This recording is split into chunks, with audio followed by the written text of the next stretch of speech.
In this video, guys, we're going to look at how we can very quickly identify a strong stock or a weak stock when the broader market has had a big trending move to one side or the other. Stick around.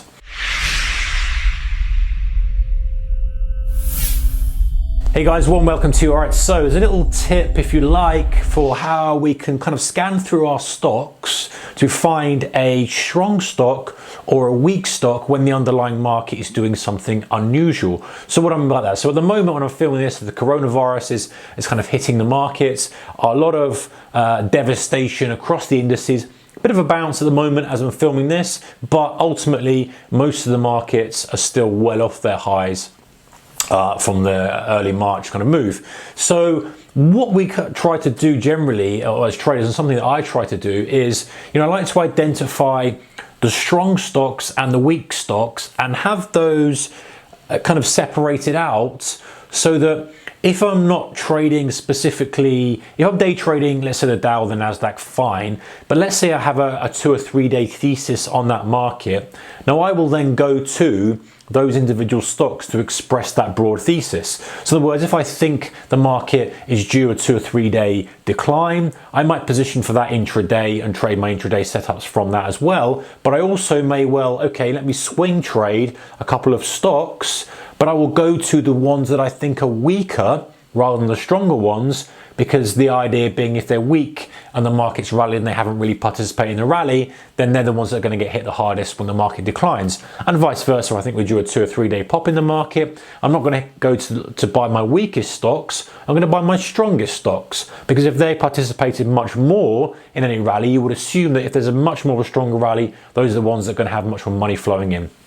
And the reason it's kind of behind this, now it doesn't always work like that, of course, guys, nothing's perfect, because very often weak stocks eventually won't stay weak forever. So strong stocks won't stay strong forever. They'll kind of retrace and backfill and kind of mess around a little bit. But the idea is that, when something attracts money to it, then there's going to be even more money flowing to it rather than just stopping. So that's the idea of it. The idea is, hey, money's coming into it, causing the stock to rally. When the index isn't really rallying, then the expectation is when the index starts to rally, that's going to bring more money in and more urgency with the buying, causing more push higher. So one thing we can do is we'll obviously look at the charts, but there's another thing we can do, guys, using an indicator, which we'll look at in a moment, which is a very easy kind of way of scanning through your basket of stuff. So you can look at it every day and say, hey, that goes in the weak basket, that goes in the strong basket, and constantly review and assess and adjust. And it helps you, well, it helps me anyway, kind of stay on the right side of things. Doesn't mean that all trades are going to be profitable. Of course it doesn't. We've got to have your risk managed at all times,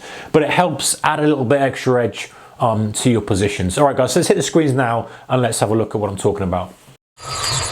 All right, guys, so at the screens now, and one thing you can do when you're looking at these stocks. So let's say, for example, we're looking at look at the FTSE, right? Let's just get rid of all the indicators and all bits and pieces so we can look at it completely neutral. So FTSE 100 driven down pretty hard from the kind of coronavirus high, if you like, rallied up a little bit, struggling kind of a little bit, but pretty decent short squeeze there. Took a long time to chug up, but it is what it is.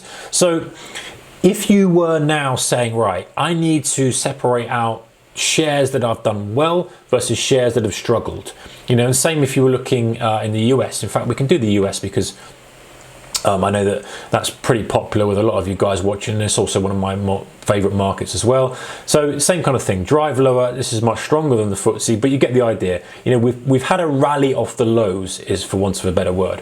We've pushed lower, we've rallied off lows, and regardless of what your thesis is now, that's irrelevant. You're trying to now identify stocks that are weak and stocks that are strong, and using them as a kind of proxy, if you like, for the index broader play. So of course you can play the index directly. If you thought this is going to decline lower, you can go short, you can place your stop, and you can look for a move lower. Or you can position in other stocks. Of course, bearing in mind there could be earnings, there could be binary events coming out on those stocks, and utilize or leverage on the fact that those are specifically weak. Or if your thesis was that we're going to continue higher, again, you can move to some stronger stocks. So what do? So once we've identified what we're trying to achieve, we can then go and look at stocks and see how they've behaved. So if we're going to look at stocks like, let's pick a strong stock that I know has been a strong stock, Amazon.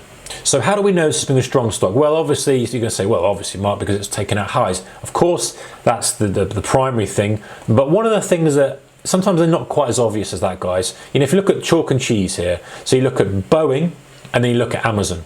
One of the things you notice with the strong stocks is that they go and they will do an overbought reading after they've had an oversold reading, unlike the weaker stocks that will never make it to overbought. So yes, you can eyeball the chart and there's no substitute for that, but if you want to quickly flick through and see, hey, what's a weak stock, what's really struggled to participate in this rally, and by the way, you can flip it on its head as well. Don't forget, if we've rallied and then we're looking at a market further down the line and it's pulled back, you know, we want to again see if it's gone oversold. But look at the chalk and cheese we've got here, guys. We've got Amazon, for example, and Apple that have both rallied back and have gone into an overbought condition. And then you've got stocks like Boeing that have just sat there and done absolutely nothing. You know, they've not even gone into overbought condition. Now, yes, there's been a rally off the lows, but the theme you're taking away from this is you're saying, okay, well, I would probably not want to buy this stock if I believe that the index was going to push higher. I would want to short this stock. I would want to have this on my list. Now, does it mean you're automatically going to hit the short? No, it doesn't. But what this is saying to you is, hey, when money has flowed back into the broader indexes, or broader indices, should I say, money hasn't flowed much back into Boeing as an example. It's flowed more into tech, like Amazon, like Apple, like Facebook, like all those things. Now, admittedly, there's some earnings impact from these as well.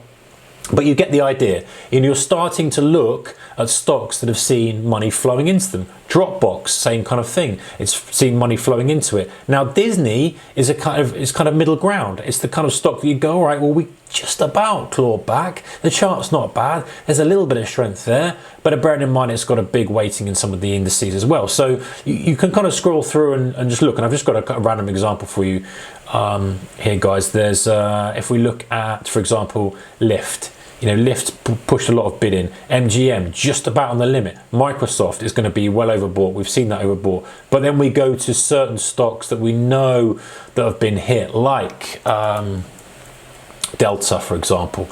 You know, Delta has only just crept up to overbought condition, only just after, you know, seeing a big rally from the underlying indices. And the same with the FTSE 100, guys. You know, the same pattern of FTSE 100, we saw that the market rallied up. Let me just get these up quickly, some of these ones. You can see that many of these have participated and many haven't. So we've seen stuff like Boohoo, for example, which is very strong. You could kind of call it a similar chart to Amazon, couldn't you? Straight away, it's gone into overbought condition, seen a lot of buying. But then you flick over, you look at charts like the banks, like RBS, like Lloyd's to a certain extent. They've just struggled. They've really not gone into overbought condition. Some of the cruise liners have just about creeped up, but you know that feels really like they're struggling. The coaches, stagecoach as well, that kind of stuff really struggling. You know, the list can go on. But the point is that if you're building a portfolio, if you like, you're not necessarily going to trade these, but what you're trying to do is you're trying to say, okay, here is my strong stock list, here is my weak stock list. I will adjust it every day or so, or every couple of days, to be in line with what's happened.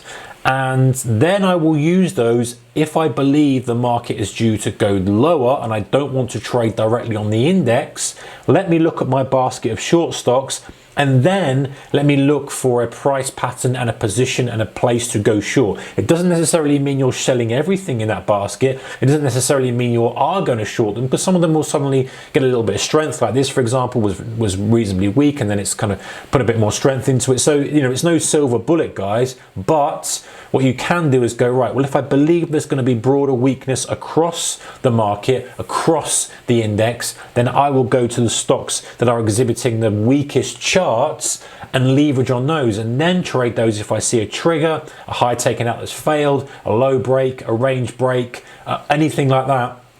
It gives me just an alternative to going directly to the index. Now listen, you might not always want to do this. You might be quite happy going to the index. You might be quite happy doing that, more comfortable, but it just gives you another option. And using a stochastic or a CCI or an RSI or any oscillator that gives you an overbought or oversold reading, just gives you a very quick way of being able to eyeball it. So you can just quickly flick through, 100 charts without any hesitation. There's no ambiguity there. You don't have to go if it's strong, if it's weak, how's it doing. Now some of them stand out, obviously, like Amazon and Apple, but what you can do is just literally go through and go, right, that's been overbought, it's been overbought, it's been overbought, it's been overbought, oversold, and then just categorize them like that. And the ones that are halfway, and you can discard them, because there's plenty of opportunity out there, there's plenty of stuff going on that allows you to pick the very best ones you want. Now, bearing in mind, guys, be careful of earnings risk, be careful of liquidity risk, be careful of binary events that can come out, especially in the current conditions, bailouts, all this kind of stuff, bankruptcies. And there's things that will affect stocks much more than the broader index. So there is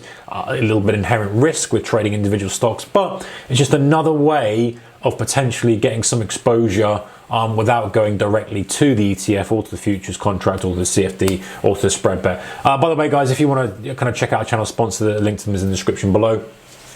Feel free to go and check them out when you want to. All right, so that's it, guys. Take care, keep your risk managed. See you in the next one.